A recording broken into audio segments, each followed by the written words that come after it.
All right, ladies and gentlemen. All right, so we got this stuff taken care of. You know, sometimes the technical stuff they pop up every now and again. All right, not when we like them to, but we never like technical issues to pop up, by the way. All right, but we're gonna be getting this thing running because we got something to deal with this morning. We got two lovely guests we want to present to you this morning. This morning is Labor with Leo, and we're going to be looking at the challenges of a preacher's wife.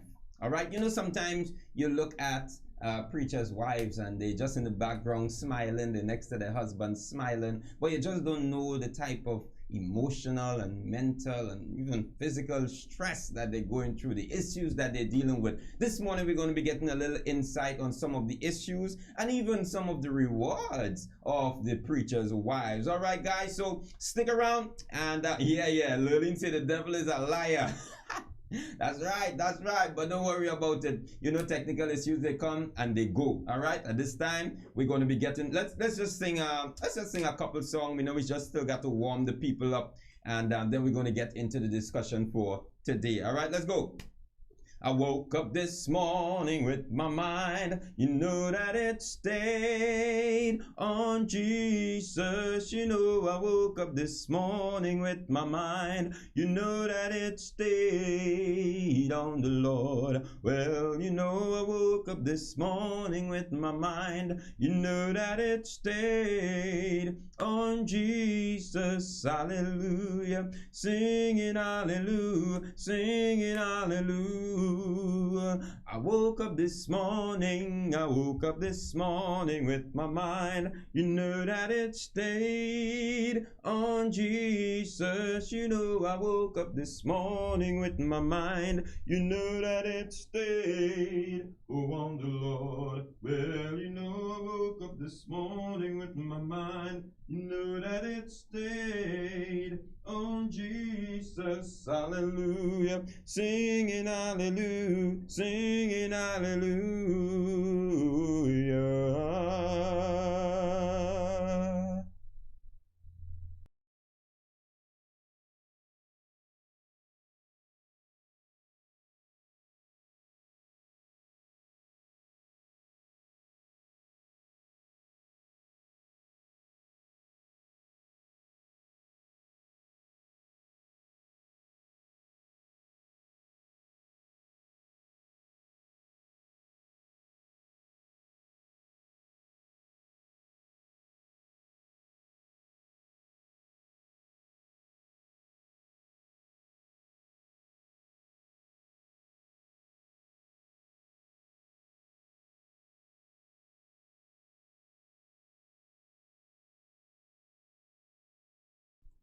You know, I want to sing a little song this morning.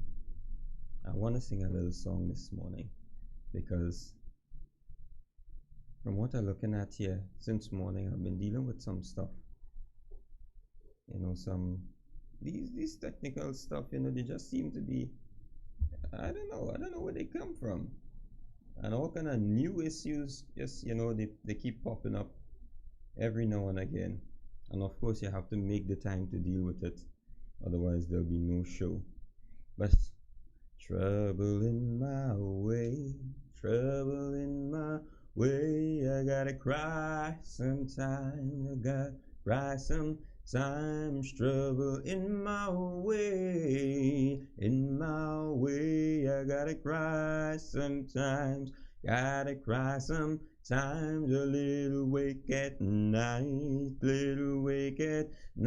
but Lord, that's alright, I know you can fix it, Jesus, you can fix it after a while, trouble in my home, I gotta cry sometimes, so much trouble in my home, I gotta cry sometimes, a little wake at night, but Lord, that's alright, 'cause I know you can fix it, Jesus, you can fix it after a while, Come on. So much trouble in the studio, trouble in the studio. I gotta cry sometimes, gotta cry some. So much trouble in my studio, in my studio. I gotta cry sometimes, gotta cry some. Listen, a little awake at night, a little awake at night, but Lord, that's alright. Come on. Oh, but I know you can fix it, Jesus. You can fix it. I know you can fix it, Jesus. You can fix it. I know you can fix it, Jesus. You can fix it after a while. Listen. Oh, after a while, after a while, well, after a while, after a while, oh, after a while, after a while. So much trouble. Sometimes, you gotta ask yourself, wow, wow. So well, that's what I believe, but I seem to be having this covered here now, eh? Yeah, I wonder. Yeah, I believe I have this covered here this morning. All right, so um, I don't know where this is coming from. The way it is looking now, I don't know how. But after the show, I got to be dealing with it. But I'm gonna be bringing on our guest because we need to listen. We need to hear some stuff from our guest this morning. All right, we want to hear about the challenges that the preachers' wives face. The challenges the preachers' wives face. All right, so this morning I wanna take a little moment to introduce to you two lovely women. All right, just give me. Let's take a short break and then I'll introduce these two lovely women to you.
All right. So, ladies and gentlemen, I want to introduce to you two lovely women this morning. And as I said, despite the technical issues, we're going to be getting this thing done one way or the other, even if I have to sacrifice my good looks for the good looks of these two wonderful women here this morning. All right. So, this morning, take some time and welcome with me two lovely, wonderful women, the wives of two beautiful brothers, men that I respect. I have a good relationship with, and they decided to loan us their wives this morning. I always like when husbands loan label their wives, because they always seem to come on and do an awesome job impacting other wives and other lives. All right. So we're being loaned this morning in Darde, Paris. All right, coming to us all the way from the La Romaine Church of Christ. And next to her, we're going to be seeing Emily Sugdreo. Emily Sugdreo, ladies and gentlemen, coming all the way from the Canaan Church of Christ. And as I said this morning, I'm going to be sacrificing my good looks due to my technical difficulty so that I can have these two lovely women on. So, ladies and gentlemen, welcome this morning, the one and only, or the two and only, Emily Sugdeo and Indarde Paris.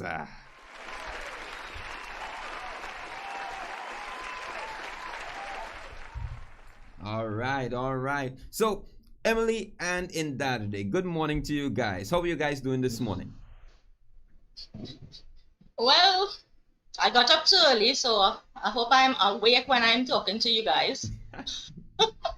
That's fine. That's fine. You'll be fine. Emily, how are you doing this morning?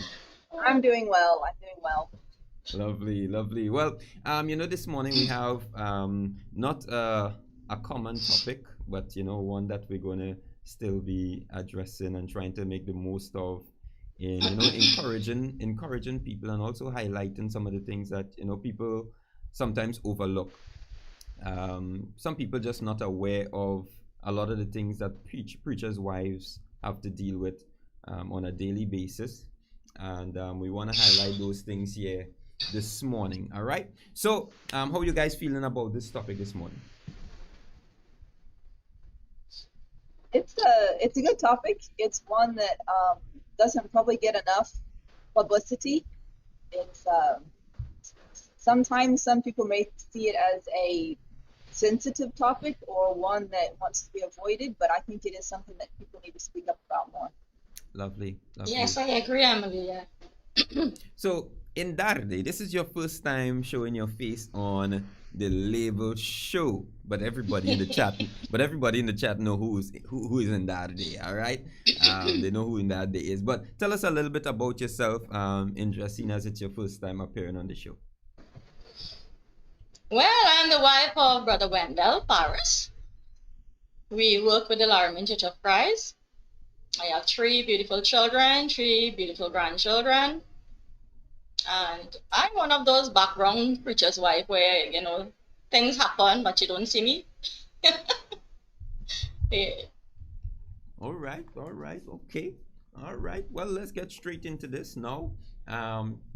When we look at some of the challenges that preachers' wives go through, of course, it's something that I believe is masked. Preachers' wives, they always try to, look positive next to their preacher, even next to their husbands, even, away from their husband. You try to look positive because remember, is your husband, leading a group of people, and you don't want to look down and you want to look gloomy and pessimistic. You have that kind of dark cloud look over your head, and while your husband trying to cheer up people and motivate, encourage people. So you always try to look the way your husband speaks, and what he encourages people to do. But deep down inside, we're human beings, and there's a lot that you would have to deal with. There's a lot that you'd have to cope with, not just directly, but also indirectly, because things would happen to your husband that would affect you at the end of the day, because when he starts to groan and cry, is your shoulder and is your head that hurting. So just tell us a little bit, if I could start with Emily, just tell us a little bit about how much do you think people need to know and to understand that preachers' wives are human beings and should be treated as people that because there's a certain level of expectations from a preacher wife, but how much do you think people need to be aware of when it comes to preachers' wives, their status as being human beings as well, and the ability and the room that we should leave for them to make mistakes and to be themselves. How much you think people need to be aware of that? Wow. That's a good question. On a scale of 1 to 10, 100? No, really.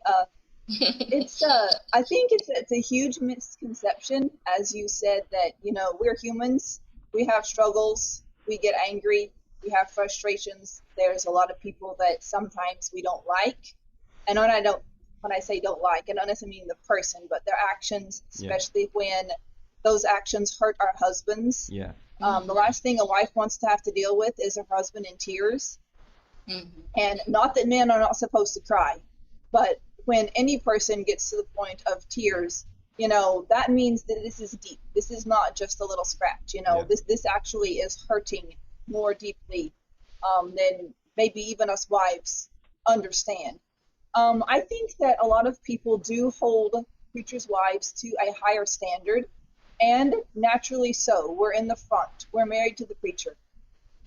People watch us with scrutiny. They watch us with, they watch our every move. And that is one of the challenges that we face, is it's hard to make a mistake because then, oh, look at the preacher's wife. She did something bad. Well, no, she actually is just being human like the rest of everybody else. Yeah. And she is going to make mistakes. It's a fact. I'm not perfect, and I'm not really proud to say that, but I'm not ashamed of the fact that I am not perfect. Right. I need God in my life just as much as the next person. Wow. It's, I think to a degree, preachers' wives are, how do I say, inadvertently held to a women's leadership position when they don't need to be. Correct, yeah. Thankfully, Kanan has been very good in understanding that I have 4 little children, so I cannot physically do a lot of things. Well, back when we were meeting, I was even asked at one point to take over teaching the children's class, and Ezra was a baby, and I said I do not mind teaching, but I can't do that right now. I have a baby, I have 2 other small children, and my focus needs to be on raising them, training them. And if I take on teaching children's class, I don't want to take away from the responsibilities that I already have. As my children get older, sure, we'll do that. Right. So that's my thoughts on that. Wow. What do you have to say about that in Darde? That idea that Emily mentioned. Automatically, you have to be. Your husband is a leader, so automatically to the women, you have to be a leader. What do you have to say about that? Because I know of women being more women other than preachers' wives being a lot more versed in the scripture. Went to preaching school compared to other preachers' wives who haven't been to preaching school and have a little more knowledge. So women who are much more capable of taking up that role. I've known congregations that have women like that, but yet still they see the preachers' wives. Okay, you're the one. You need to take control of this. You do this. Why do you think that needs be? Why do you think that is the case? Well, simply because they believe, well, the preacher is leading already. Yeah. He's the one paid to do the job, so your responsibility is, all right, you lead. I had that challenge that Emily was saying, and I think I put my foot down because there are people who believe preachers are supposed to be leading the ladies' class all these years. Right. Until I think this brother Michael Stewart said we had a workshop in San Fernando, and the brethren from Larimin did attend, and I raised that topic, and he's I think he had suggested, and it was a really great idea, and since then it has been working well, where we get all the sisters involved. Right. And each month they chair the class. Right. And they get to organize the program for the month for the ladies. And even with the Lord's Supper, we share it too. It's not just the preacher's wife alone going to bring in the communion. But believe you me, no matter who is doing it, once I am there, I help. It's a bad habit. Once I am there, I will help. Is it that you feel obligated to help? not obligated. It's just, I don't know. Just when I see something to be done, I just do it. I don't know. Right. Okay. Right. Understood. Understood. Yeah. You know. What about the issue of having, because we spoke about directly and indirectly, so we'll be moving back and forth on that. What about the issue of having to listen to your husband talk about, all the dramas that takes place out of your sight, because you would be among, certain things that are happening, but there are other issues that happen where you are not present, and some of them, he still doesn't come out and talk about, because it's confidential. Some of it is private. So there are preachers, and now I'm saying this, there are some preachers that respect other people's information and doesn't even tell their wives.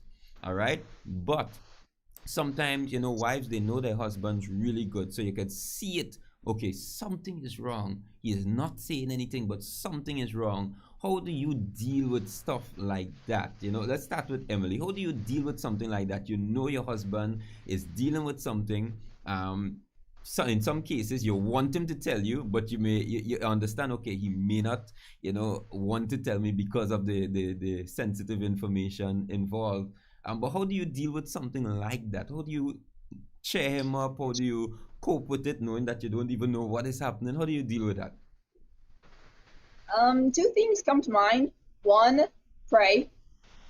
We should be praying for our husbands, whether they're preachers or not, but especially a preacher's wife. The biggest thing that she can do for her husband is pray. Right. And don't ask him.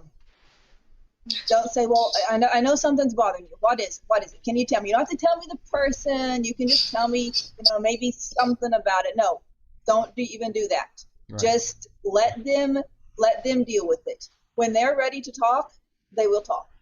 If it's something that they can never say and they take to their grave, fine. We have to, as preachers' wives, we have to respect the fact that there are secrets, and not bad secrets, but secrets that they have to keep because of their work. Yeah. And so you just create an environment where they feel safe and comfortable to have a secret. I'm not going to sit and nag Adrian about something that he's supposed to tell me. When he's ready to talk to me about it, he will. And if he never does, well, I just keep him in prayers. Yeah. I realize that there are some things that I just don't ask.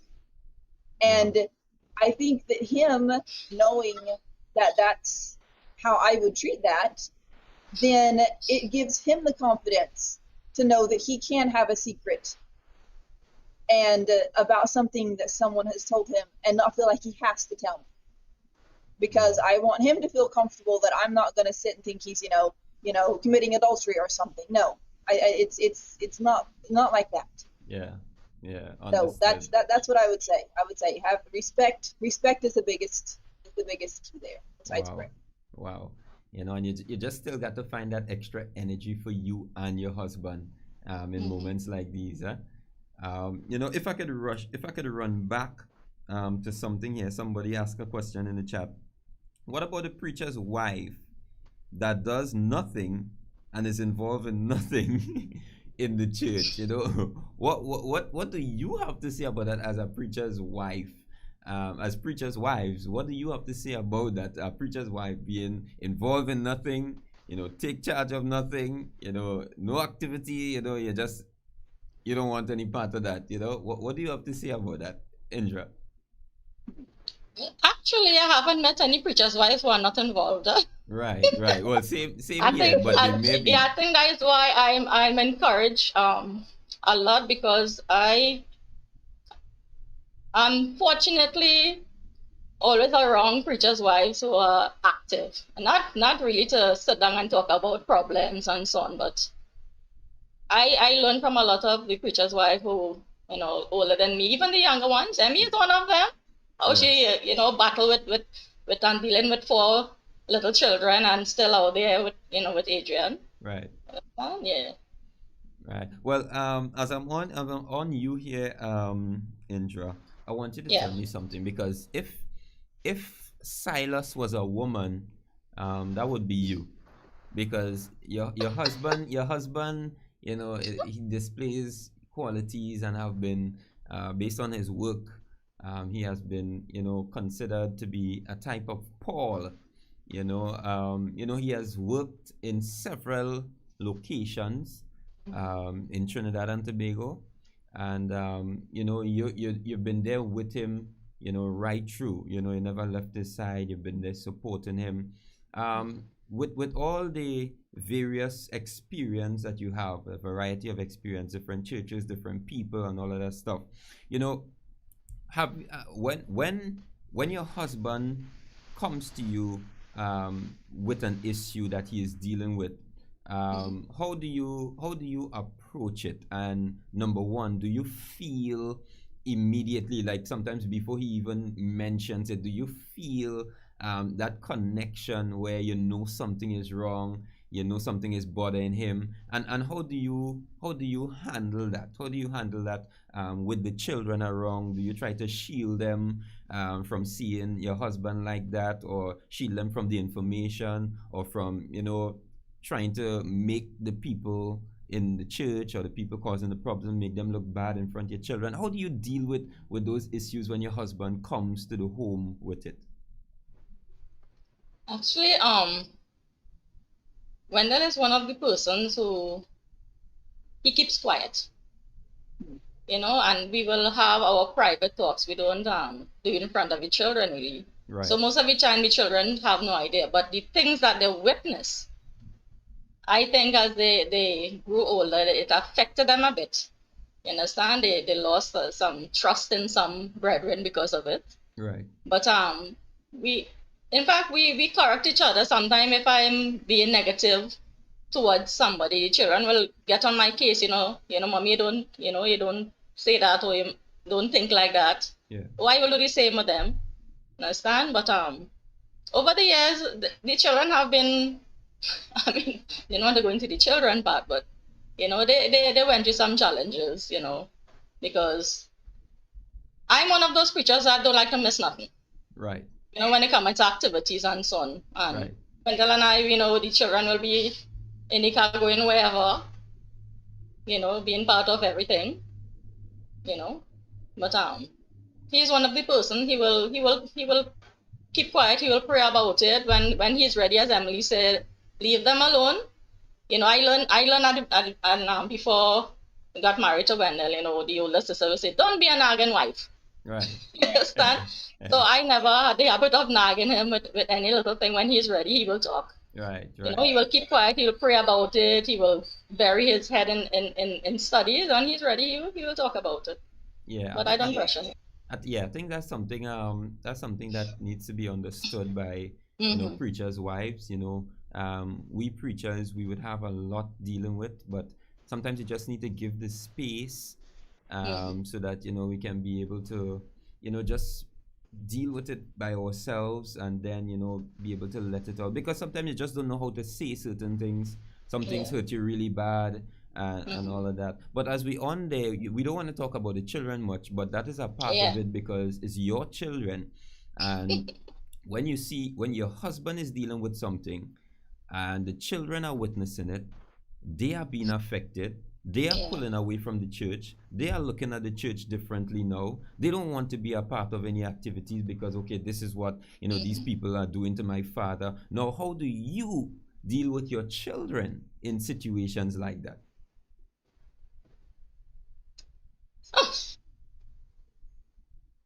Well, as they will go through their feelings, we allow them to express themselves. Understand? They don't go to the persons themselves, because I remember Ketra was just like 7, and there is a sister arguing with her. I mean, wow. What Ketra did, she just walked out on the person, and the person thought that she was rude. But why is she standing there taking that verbal abuse from the sister? She was just right. So little things like that, and then they will witness certain actions and so on. And but thank God, as much as they go through their challenges, they are dealing with it, but they have not left the Lord because of it. Right. And I have to thank God for that. There are brethren who are there looking out for them, even though I always, there are brethren in the church who I say, you all you are their parents too, you know? You Yeah. all see something happening, you all go to them, Yeah. talk to Yeah. them, or you don't have to come to me with everything. Understand? So we have brothers and sisters there who will talk to them and help them through some stuff that I cannot deal with sometimes. Yeah. And the pain that you feel is real when Yeah. those things affect when your children, you're looking at your children, looking at your husband, going through those things, and the pain you feel is real because you're seeing that they're trying to deal with it, they don't know how to deal with it themselves. So wow. Emily, but tell me something, Emily. Because I know you have, as you mentioned earlier, you have three children. Four. Oh. Four. So you have four children. Your husband has to take responsibilities, doing upfront services, doing Bible studies, at homes. Well, not these days, but how? What type of pressure? What type of pressure do you feel, knowing that okay, I need to give him that time to go do this? Sometimes even when I'm in services, I got four. It's not one to put on my lap or two to put on each lap, but four. You don't have enough lap for four. No. So when he goes up, I know sometimes, when he's there, someone else leading, he can assist with the children, in the midst of the congregation. But when he goes up, how do you manage your children, knowing that he has to take that responsibility? He's not able to help you. How do you deal with that? How do you manage that? Well, it's I would be lying if I said it wasn't a challenge. It is a challenge. Since our children were very small, though, even from a year to 18 months, we began training them to be quiet during worship times. Right. We would take, a quiet toy, stuffed animal. Once they got to be around 2.5, and could hold a pencil or crayons, I would take a coloring book, a notebook, and they would draw. And they know that they can draw and color and create, but they cannot talk. Right. They have to stay in their chair. Now, I have one who doesn't like to sit still very long, so he sometimes will stand up and then sit back down, but he doesn't make noise. Right. And I wouldn't have allowed the other ones to do that, because they get up, they start dancing around and jumping and making noise, but he is quiet. And so I've learned that his personality, he doesn't like to sit still, even home. We'll sit down and watch a family movie, and he'll be all over the house doing stuff because he has no interest in sitting still for a movie. No problem. But you just learn, it's part of knowing your kids. So I know which one needs this, which one needs to sit next to me, which one can sit, further away from me. With COVID now, it is a different challenge, because, before they're like, Mommy, can I go sit with so-and-so? And I'm like, sure. And now it's, so much more separation. Everybody sit by their own little selves. And so it's a little bit more of a challenge. Of course, being on Zoom so much creates another challenge, because now they have to relearn how to sit still in a church building versus play quietly in the floor at home. So there's a little bit of confusion. But during worship times, I do try to say, okay, it is worship time. You may get your church bag. They have a church bag that is only for church time. So it has their special crayons, their special notebook, their Bible. They sit down with that. They don't get up unless they have to use the toilet. And even then, I make sure that they go before. And you learn little tricks like that. And it's not easy. There are days where I have to, especially with the baby, I have to stand up the entire time because she does not want to sit down, and she only wants to sleep, and she will only sleep with Daddy, and Daddy can't put her to sleep and preach. That just doesn't work. So it is challenging, but it is workable as long as you have established a already known authority or method of how you're training your children to sit still and behave in worship. Wow, that's really good stuff. Thank you so much for explaining all of that. Because we know, yes, you have four, but even with some people, they have one, but that one is a challenge. And some people don't understand that it's children we're dealing with. And what sometimes could be really frustrating is like you sit and you wonder, wait, now these people, they once upon a time they had children, they dealt with that. It's like, did they forget or did they have angels?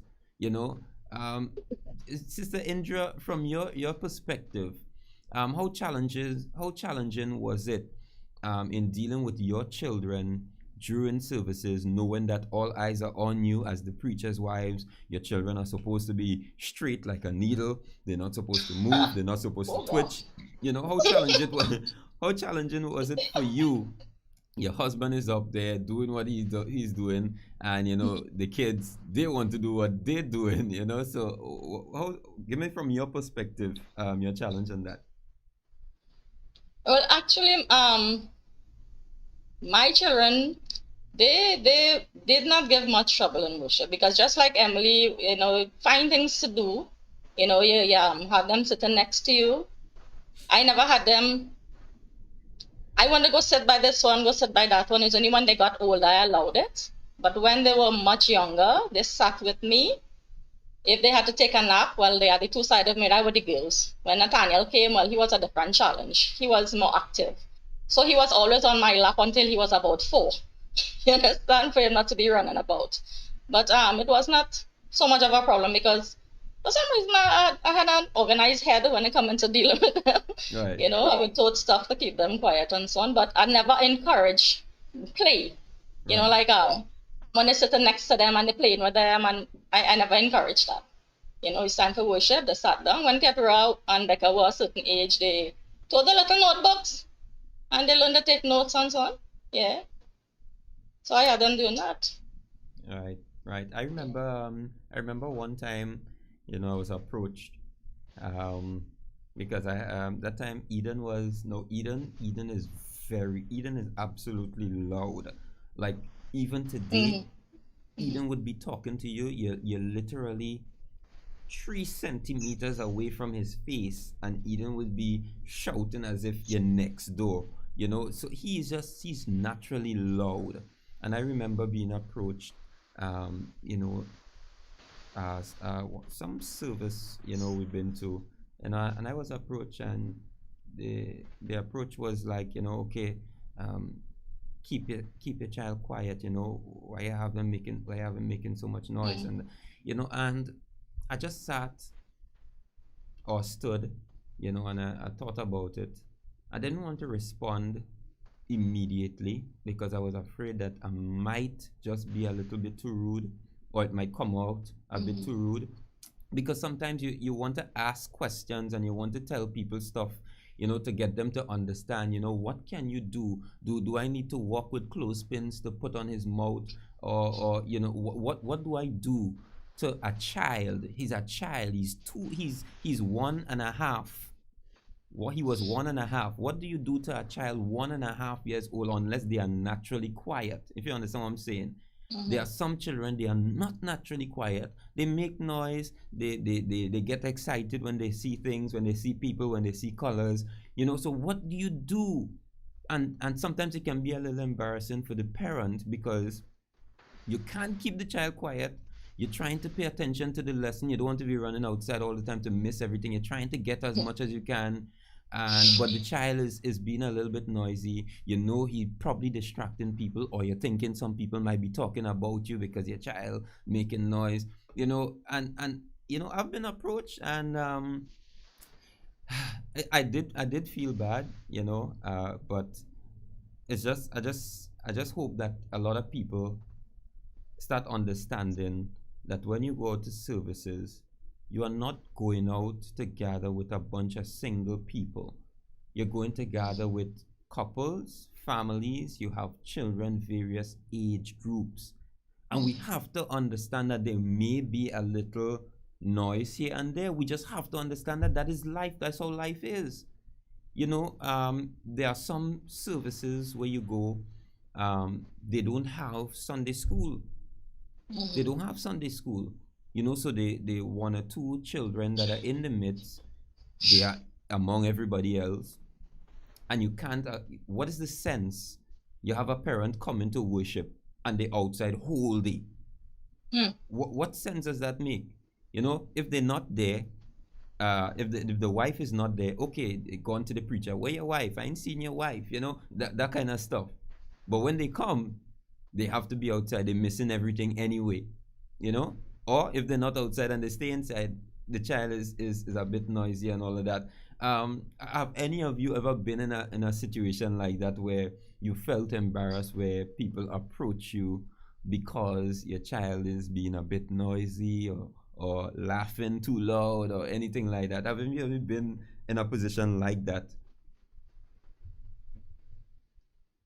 I don't think so. There was a couple of times that we were actually told the opposite. Don't make him be quiet, let him be children. And I was like, well, it's worship. You don't want a distraction in worship. I mean, you know, Linus was night and day different when he was out. Home, he would not stop talking. He would talk day and night if we didn't make him sleep. Right. And out, people ask me, do you need to take him to speech therapy? He doesn't talk. And I'm like, oh, if you could be a fly on my wall, you would not say that, because this child does not stop talking when he's home. He was, I have trouble remembering. They all four run together, and I had two of them really close together. So there were times it was frustrating. But something that I can, as you were talking about your Eden, something came to mind is something that I did with one of them. I made being quiet a game. You know, you made it fun to be quiet. I know that doesn't make sense to a child, but when they started talking, we're like, no, shh, we have to be quiet, because if you talk, you know, then daddy can't talk, or want to sing the song, or, you know, teach them to turn the pages in the songbook, do little things, and let them sing when it's singing time, because that's one of the things that I did with Linus. He wanted to talk once he finally decided to talk when he was outside. I was like, okay, you can only talk and tell mommy something when we're singing. And so there was even times we would have a little tiny conversation during the song, because that kind of helped him get the need to talk out of his system, so that when it came to worship the sermon, he would be quiet. And, you know, he now loves to sing. He takes his little notes, and, you know, it's a work in progress. Every child is different, but thankfully, no, I have never gotten your children are being too noisy, go outside. What about you? If anything, at Caden though, we because we live stream our services. Yeah. Was asked when Ezra was a baby, if when he gets fussy, can I stand in this certain room where I can still hear, but I'm not so much in the audio, so I don't distract the Facebook stream. And that was reasonable. Right. You know, that was reasonable. Yeah. And I didn't mind doing that. So.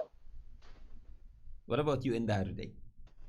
Well, the difference between my children, we did not have this problem with the COVID, so we didn't have the live stream. Right. But I do have brands at home where it's a problem zooming and doing live stream, because we live in a small area. We don't have a big mansion where everybody have their own big space and the place is sealed up. Yeah. You understand? So it have become So that is why when Wendell has to do a program on label, you will see me in the car. Yeah. You understand? So my daughter was asking me, so mommy, why don't you do it in the car? I said, no, I don't want to encourage that. So I got up early and I said, I'm gonna come to the church building instead. You understand? Because they I mean, that too funny. But because it's nice when we live stream, but the feedback, you know, the background noises, but children have to be children. You can't tell them, you know, put them out the door when service is going on and so on. So, you know, when they will normally sacrifice, and he will probably do Bible class at the building, or worship services. We encourage the children to do live stream at home. Right. Well, because of the COVID and, you know, the brethren coming out, and they are children who don't stay put. Right. You know, they like to touch and mingle, and understand. So we don't encourage them to come out. Yeah. Nice. Appreciate that. What about the area of finances? Preachers, especially in the Caribbean. Yeah, preachers, especially in the Caribbean. Touchy. Yeah, no, well, I am a touchy guy.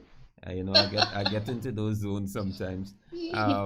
But preachers, especially in the Caribbean, are not, uh, I should say, taken care of, um, the way they should be. I know, we trying to, bring about stuff where we, give preachers a better salary, where we give them health insurance, where we give them some kind of plan, that they can be, taken care of. Um, I know that is the case sometimes. So just tell me a little bit. I think we get in a little just a little issue here. We lost Sister Indra for a moment there. All right. Okay. All right. But we'll go on when she comes back on. We'll, sort this out. All right. So Emily, just tell me. Starting with you. Well, I have nobody else to start with. Um, from your perspective, from your perspective, just tell me a little bit. What are some of the challenges that you will have to deal with when it comes to, as a preacher's wife, because it's not just you, is so many. Some are fortunate to have a job while their husbands work, which will pose another challenge when it comes to taking care of the home and the family. But with the area of finances, how how challenging could that be? I'm not saying necessarily for you, but how challenging could that be, knowing that preachers are not given a salary as other workers, a health plan as other people, so you will have to still take off the little salary to take care of your health and your family's health. And what sort of challenges could that pose to the preacher and to the family? It can actually pose a huge stress. Um, I think one of the reasons that in the Bible is talked about supporting a preacher so much is because when a preacher is preaching, he doesn't need to be worrying about how he's going to feed his family as well. One stress is enough. Um, it is difficult. We have lived on very meager salaries in our short 8 years of marriage. At one point, I had one child and the second one on the way, and our grocery budget for the month was $500. And if you know anything about kids and diapers and milk, it's hard, nearly impossible. And it was very stressful for Adrian and myself. And thankfully, God blessed us. We never went hungry. No, we didn't have everything we wanted. We did have all of our needs. Um, you have to learn. You have to learn to be frugal. You have to learn to take a little bit and make it into a lot. Right. One of the things that I jotted down when I was thinking about this was be happy, not content. Be happy with one pair of shoes. Seriously, one Right. pair of shoes. That's all you're going to have. And you're going to wear them until, well, you can't duct tape them back together because that wouldn't match your dress. But still, you understand what I mean. You make those work for as long as you can. I would go out on the limb, and for our family, the best financial decision that we made was for me to not go out and work. Not everybody may agree, and that's fine. But being a homemaker is, I believe, the best decision that a woman can make, and especially one with children, because if you look at how much money you spend on daycare, that's at least $1,500 to $2,000 a month. Right. And the kind of job that most wives have, unless they are doctors or lawyers, they're just basically going to be covering the cost of taking care of the child. A Right. stay-at-home mom can breastfeed their baby, so you don't have to buy milk. You can Yeah. use cloth diapers. You save a lot of money there. You cook your own meals. Home food is way cheaper than buy food. There's lots of things you can do like that. Yeah. You can also, and if you feel like you need to supplement, if the wife feels like she needs to supplement the income, there's lots of things you can do from home. Babysit, bake, cook, craft, sew. There's online platforms now for to make an income. So there's a lot of different ways. Right. It is hard. It is hard, and I believe that the church is making steps to do a better job with supporting our preachers. Yes. But it is still a challenge. It is a challenge, and I think a wife understanding that it is going to be a financial challenge makes the preacher's job easier, because now he doesn't have to worry about the fact that he's got to do all these fancy things for his wife. No, I don't need, and I'm talking about a me personal experience. I don't need a lot of fancy stuff. As long as I have clothes that fit, shoes that I can go out the road with, and my children are taken care of, then okay. I don't need chocolate. I don't need flowers. I don't need a fancy date all the time. It's nice. Don't get me wrong. It's not that I don't appreciate it, but I don't have to have those things for our marriage or my life to be happy. And honestly, some of Adrian and I's best dates was in the car with all the kids eating doubles on the side of the road. Wow. And we went home and were like, wow, that was the best date we've had in 3 months. Wow. And it was, sitting there with all the kids, not alone. We didn't talk about anything, that we needed to alone, but it was just us. Yeah. In a way. Mentally, we were by ourselves doing our thing.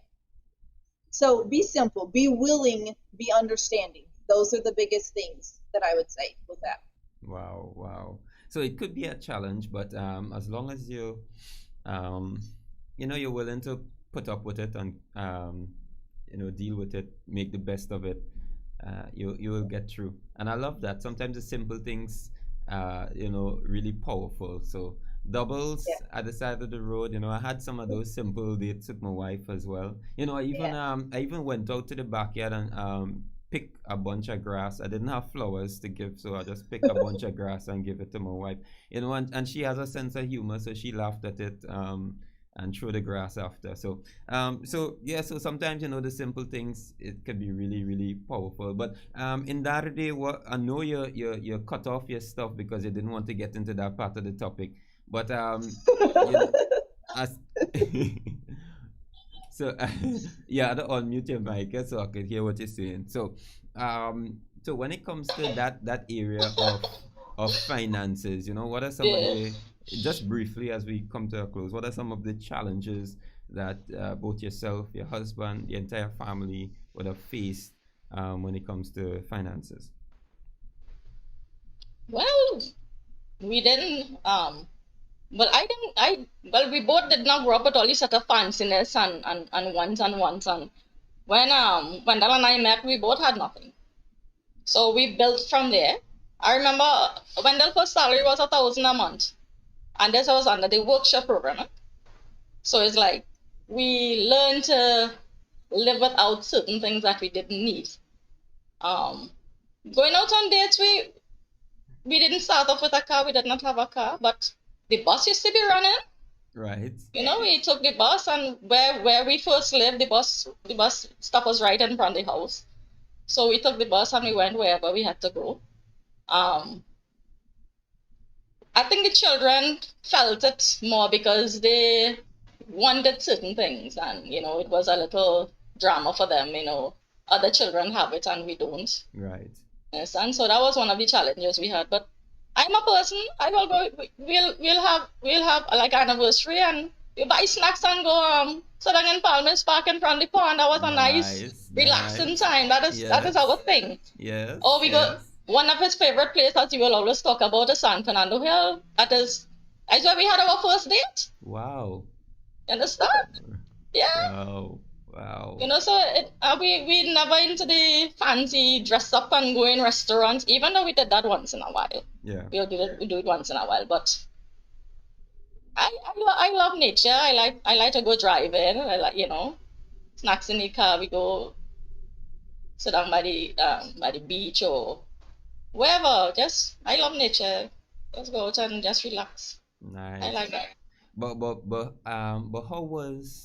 how was your emotions when you look at your children and they are feeling it? How did you feel?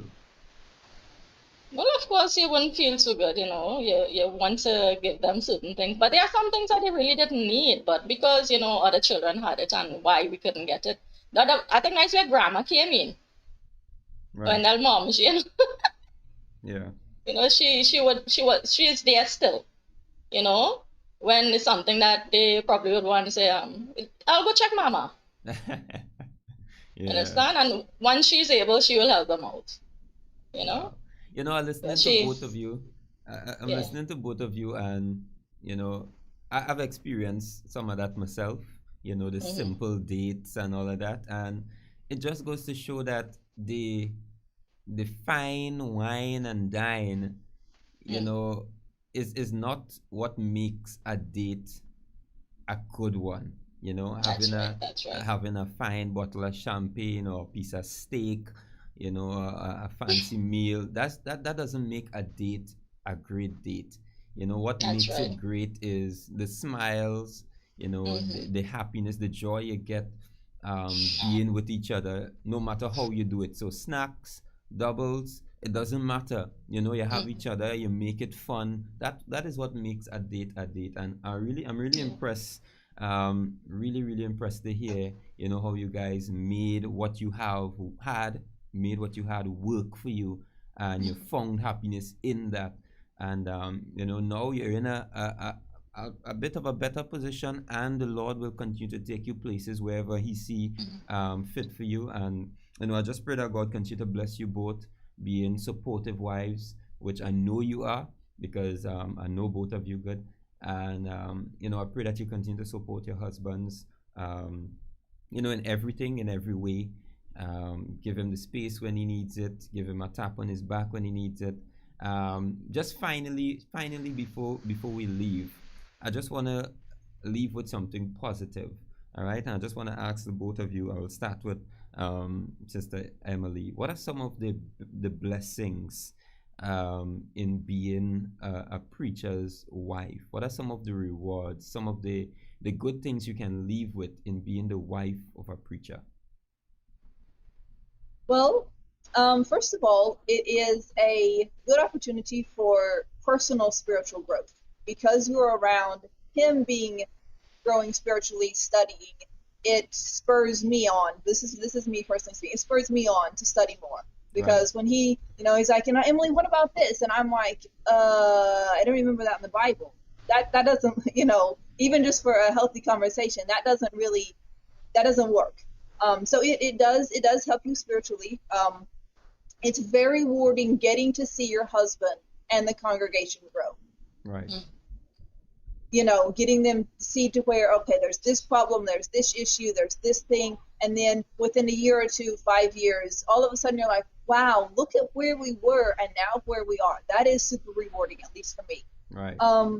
It is fun in a way. It carries a negative and a positive, but you're expected to be at events now. This is before COVID, where you actually could go to events. Yeah. But because you're the preacher's family, you had to be at everything, which can be an over expectation and expect us to be perfect and be at everything. But at the same time, it's also nice because you get to go to everything. Yeah. Mm-hmm. You don't ever have an opportunity where you're not expected or anticipated being there. So it's a great opportunity for more fellowship, developing deeper friendships. And for me personally, it helped me build a lot of self-confidence. Right. Before, I was not in the front lines kind of person. I would rather be seen and not heard, and maybe not even seen. Doing something like this was, 10,000 bazillion years away. I was not going to be a public speaker. I have taught ladies class a couple of times. I did not grow up ever wanting to do that. I grew up wanting to be a preacher's wife, but not wanting to be in the front lines, which don't ask me how that worked, but I made it work. God has helped a lot with that. So it has been rewarding. It's also rewarding when you see your little kids. A lot of kids don't want to have anything to do with being a preacher. We have a 7-year-old son, and he almost every Sunday, his prayer request is for God to help him to be a great gospel preacher when he grows up. Oh. And this is not a new thing. He's been saying he wants to be a preacher since he was 5 or 6. He's now 7, and he is, his mind is somewhere. I don't know how it got there, but I'm thankful that he has that mind, and I hope that we can continue to cultivate it for the Lord. One other thing I did want to add, in regards to the preacher is something that helps him is support his hobbies. He works hard studying, dealing with people, logistics, trying to figure out who's going to do this and how this is going to work, and lining stuff up. And then the Sunday when nobody shows up and so he has to do everything, he needs some time to just do what he wants. Adrian likes to fish. For those of you who don't know, Adrian likes to fish. So I am not, unless there is some major thing going on, I'm not going to tell him he can't go fish. Go fish. Go buy a new rod if you need to. We'll make a sacrifice somewhere. Because that is what takes his mind, it de-stresses him. Wow. He comes home, yeah, he's tired because you stand up, you pull a fish, you don't pull a fish, the wind, the waves, whatever. But it's relaxing to him, like rowing down and going up on the hill. I know that was, I can remember years ago, that was his favorite spot. And in fact, Adrian and I did marriage counseling with him, and we met him up on the hill at least once, maybe twice, for a counseling session. Right. Because that's where it was just relaxing. So encourage your preacher to have a hobby that is away from the house, away from the office. It can be with you or without you, but he needs time to unwind, de-stress, not think about those kind of things. Wow. Well, Emmy, I don't have to say anything else. Wow. That is exactly what Wendell would do. You understand? But being a preacher's wife, I enjoy the fact that I can be part of the work that he does. You know, there's some wives say that my husband going to work and I have no idea what he's doing. Yeah. So I always encourage young ladies, well, whenever I get a chance to talk to them, you know, you want to interested in marrying a preacher, get to know what the preacher does. I even encourage them, you could even attend the Trinidad School of Preaching and Teaching, because you have an idea. Because honestly, if you don't understand a preacher's work, then you're going to have a lot of problems. It's a lot of work, and I'm so glad to be part of it. I mean, I'm home more now, but when I get a chance, I am out. One of my favorite places to come and unwind is at the church building. You won't believe it. You won't believe it. I'll spend the whole day here. You understand? But I hope that is not too weird, but I enjoy it. I love being out with my husband. Actually, right now, for the past few days, he have been out 6 o'clock in the morning putting tracts in people's mailbox because it is nice and cool, and he encouraged a few of the brethren to come out with him. So that is where they are right now. They'll be back in a little while. And unfortunately, I have not been out with him because I babysit the grands when my daughters and them go to. But I'm out this morning, but he's out there evangelizing. You understand? Wow. So he said, yeah, despite of what, that has to go on.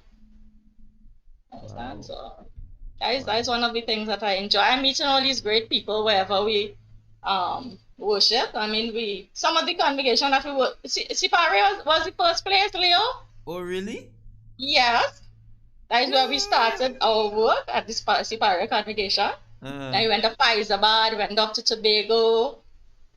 We spent some time at Dow congregation and Lobry. Well, that is where I'm from, really. But we went back to Lobry for a little while, and we are to remain a few years now. Wow. Settled. Yeah. Wow. I've met a lot of great people, and still have a great relationship with them, even though we had some challenges in between, but I still keep a good relationship with all of them. Wow. Wow. I really appreciate hearing from you guys. Really good stuff coming out here, and you know, it's from your unique perspective and what you've been dealing with, and you know, I just wanted to highlight that a little bit so that the audience, people out there, can know, because there are some preachers' wives, they are a bit shy to come out and say, you know, well, we're dealing with this and it's tough here and tough there, you know, but I really appreciate you guys coming out and talking about it a little bit. I know we touch on a little bit, you know, touchy stuff, but you know, all of that is a part of it. You know, it's a part of your life. You have to deal with it, and people need to know that these are things that you're dealing with, and you know, not hiding anything or trying to make it look like, okay, you're well taken care of and all is well and everything is good. No, if something is not good, it's not good, and people need to be aware of that. Some people need to have a heart, you know. be a little more considerate, be a little less judgmental and critical, of the preachers' wives. It could be a really, really great thing, a blessing. At the same time, it could be very stressful, because we spoke about the expectations that they have of the preachers' wives and so on. So, nonetheless, thanks a lot for sharing your experiences, sharing from your point of view. May God continue to bless and strengthen you in your supportive work. You guys continue to be the great helpmeet that you are created to be, and take care of your children the best way possible. And I pray that God will continue to lift you guys, your families, your health, your state of mind, and I pray that your husbands continue to do great work for the Lord. All right. So, blessings. I don't know if any one of you have any final words to share as we wrap this session up. Anybody? Thank you for having us. I mean, it was a challenge for me sitting here and talking to all these people, but I'm a person, when I have a challenge and something needs to be done, I just do it. Right. I mean, it's, yeah. So thank you for having us. Not a problem. Not a problem. Thanks again, Leon. This was really good. Yeah. Sister Indra, I'm glad to share the platform with you. Thank you, for being here with me too. You're one of my hidden mentors. You may not know it, but you are. And so this has been good. I'm glad we talked about this. This is a subject that needs more publicity, and it was good, I would say, to any young woman who is a preacher's wife, considering being a preacher's wife. Don't think about it too long, because you'll change your mind. But it is one of the most rewarding things out there. Because there's so many levels. There's the level of being a challenge with being a wife. Yeah. That in and of itself is a challenge. But then when you add preacher's wife on top of it, it adds a level that no regrets. Yeah, it is no regrets. It is no regrets. I would never go back and change being a preacher's wife, even with all of the stress, even with all of the hardships, because if you allow it to change you for the Lord, then you're going to come back, you're going to come out of all of the stressful situations, the challenging situations, with a more humble head on your shoulder, with more love, with more care, with more understanding for people who are going through worse situations than yourself. Because when I look at my troubles, and then I look at other people's, I'm like, oh, never mind. Mine was exactly. Exactly. Yeah. So it was good. Thanks, Leon. It was really good. Wow. Thank you so much, guys. God bless you. Take care. Ladies and gentlemen, this is Labor with Leo, and we want to say thanks again to Indarde and I'm going to say Lydia, Emily Sugdeo. All right, ladies and gentlemen, give it up for Indarde and Emily. Wow. Thank you so much, guys. God bless you and have a wonderful day.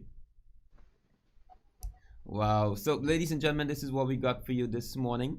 Indeed, it was a blessing to be able to have this talk, be able to have these information coming out. I pray that you were encouraged. I pray that you were informed. I pray that you were blessed by what was happening here today. Amid the technical difficulty, we want to thank you so much for sticking around, and we still got the show on the way. We still got things happening, and nothing stops us. All right, things will happen, and we're going to get it done nonetheless. So blessings to every single one of you. Take care. Have a wonderful day. And we're going to be catching you guys tomorrow, Lord willing, once again. And I will be working on this issue after the show. All right. So take care. And remember, we got something for you, ladies and gentlemen, because, there is a wonderful show that is about to start today. And when I say today, at 12 noon, we're going to be having a great show from a host. The man himself, his wife we just spoke to his wife, and he himself is going to be coming on. He's going to be starting his show. It's a label original. It's going to be starting at 12 noon. That is why I will be working on the technical difficulty as soon as the show ends. so that we can get that sorted out. Shouldn't be anything major. All right, because this show starts at 12 noon. Be sure to spread the word and let people know. All right, Bible chat at high noon by Wendell Paris. All right, so stick around, and it will be streaming live on the very same platforms as Label with Leo. So stick around, and you will be enjoying this one. Bring your Bible questions and let us know what you got, and this man will shoot them down. All right, well, ladies and gentlemen, take care. Have a wonderful day. May God continue to bless you. And we will close with a happy birthday song for all those celebrating birthdays. All right, so have a wonderful day. My name is Leon Lewis, and we want to thank our beautiful guests this morning. This is Label with Leo. Have a wonderful day. Happy birthday to you. Happy birthday to you. Happy birthday. Happy birthday. Happy birthday. All those celebrating birthdays today, happy birthday to you. Yeah. Say happy birthday to you. Happy birthday. Happy birthday to you. Happy birthday. Happy birthday. Happy birthday, happy birthday to you. Happy birthday, happy birthday. Hey, happy birthday to you. Have a wonderful day, guys. See you tomorrow.